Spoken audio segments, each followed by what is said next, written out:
एक शाम प्राची टीवी पर सीरियल देख रही होती है, तभी उसकी सास वहां आती है।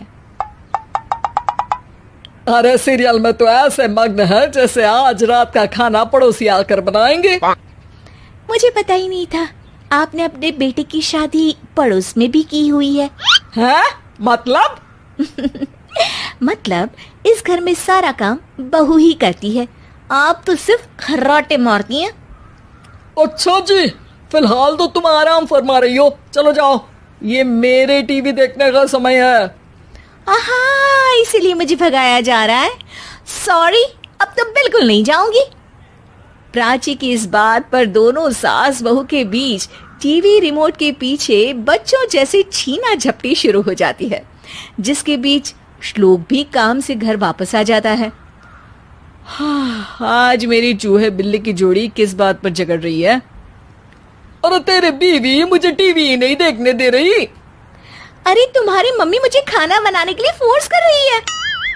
अरे वाह, ऐसे बेतुके रीजन पर तो बच्चे भी झगड़ा नहीं करते। अरे मुझे कुछ मत बोल, सब इसने ही शुरू किया है। हाँ हाँ, जैसे आप तो बहुत दूध की धूली है ना। अरे बस, दोनों चुप। प्राची जाओ, खाने की तैयारी करो। और माँ तुम छोड़ो, तुम्हें क्या बोलूं, शांति से अपना सीरियल देखो, मुझे दोबारा लड़ने की आवाज सुनाई नहीं देनी चाहिए। ऐसा बोलकर श्लोक वहां से चला जाता है, जिसके पीछे पीछे प्राची भी कुछ न कुछ बड़बड़ाते हुए रसोई में चली जाती है। हाँ हाँ, सासू जी को तो कुछ बोलेंगे ही नहीं, बस मुझ पर ही हुक्म चलता है, खाना बनाओ, जैसे मैं इनके घर में खाना बनाने के लिए आई हूँ। इसी तरह शाम बीतती है और रात को श्लोक और प्राची की सास खाना खाकर सोने चले जाते हैं, लेकिन प्राची गुस्से में कुछ खाए बिना काम में ही लगी रहती है। इस घर में किसी को घंटा फिक्र नहीं पड़ता, मैं खाऊं या भूखी रहूं।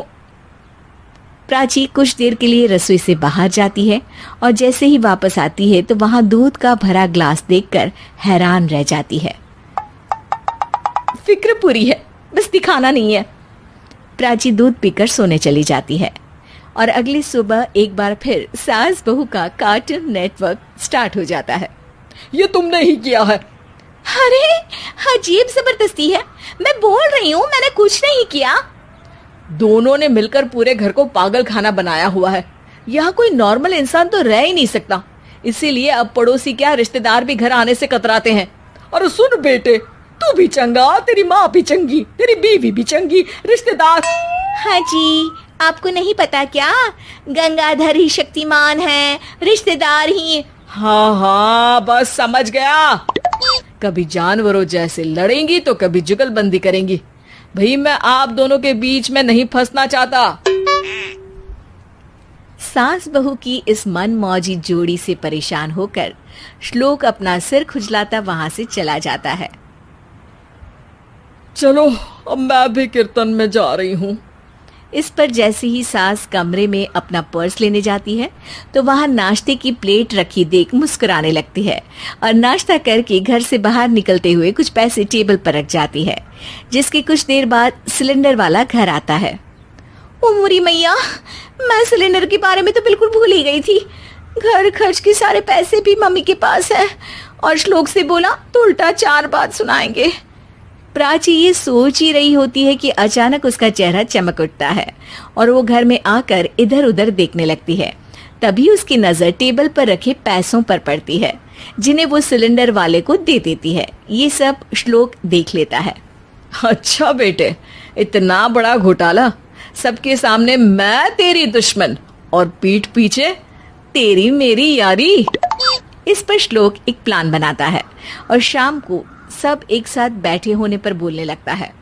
माँ, तुम दोनों की बहुत लड़ाई होती है, इसलिए मैं सोच रहा हूँ कि प्राची को उसके घर छोड़ाऊं, इससे वो भी खुश रहेगी और तुम भी। अचानक श्लोक की ये बात सुनकर सास बहू शौक से उसकी तरफ देखती है। अरे ऐसे कैसे घर छोड़ाओगे, मुझे कहीं नहीं जाना। अरे तुमने बोला नहीं पर मैंने सुन लिया, तुम्हें मम्मी के साथ रहना अच्छा नहीं लगता, मुझे पता है। अरे वाह, अरे जब बहू खुद कुछ काम बोले तो वो तुझे सुनता नहीं, और अब जो इसने बोला ही नहीं वो तू समझ गया। जब उसे नहीं जाना तो फिर जबरदस्ती क्यों कर रहा है? अच्छा, फिर आपको मौसी के घर छोड़ाता हूँ, बस अब आप दोनों एक घर में एक छत के नीचे नहीं रह सकती। मैं इस टॉम एंड जेरी की जोड़ी को और नहीं झेल सकता। है? ऐसे कैसे नहीं रह सकते? तुम्हें इतनी दिक्कत है तो तुम्हारा बोरिया बिस्तर पैक कर देती हूँ, लेकिन मम्मी जी कहीं नहीं जाएंगी। बिल्कुल यही सुनना था मुझे। अगर दोनों में इतना ही प्यार है फिर हर वक्त ये लड़ाई का नाटक क्यों करती हो? देखा मैंने कैसे माँ किचन में दूध रखती है और तुम उनके लिए कमरे में नाश्ता रखती हो, और कैसे वो पहले ही तुम्हारी दिक्कत समझकर घर में पैसे रखकर बाहर जाती है।